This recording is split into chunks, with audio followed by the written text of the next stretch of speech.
Ayan, at magluluto tayo ng alimango. Yan ang alimango na binili namin sa Pack and Save. Ayan sila. Lulutuin ko lang sa sa asin na tubig. Sa sarili niyang sa sarili niya lang tubig. Lalabas yung tubig niyan. Maluluto na sila diyan.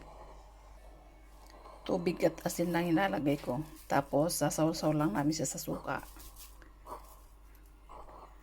Para maiba naman, para walang sarsa. Minsan nakakasawa na rin yung lagi may sarsa.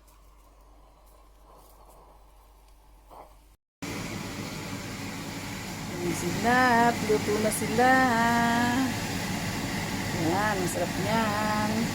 Sasaw-saw ko yan sa sukang may bawang. Ang sarap yan. Mataba sila.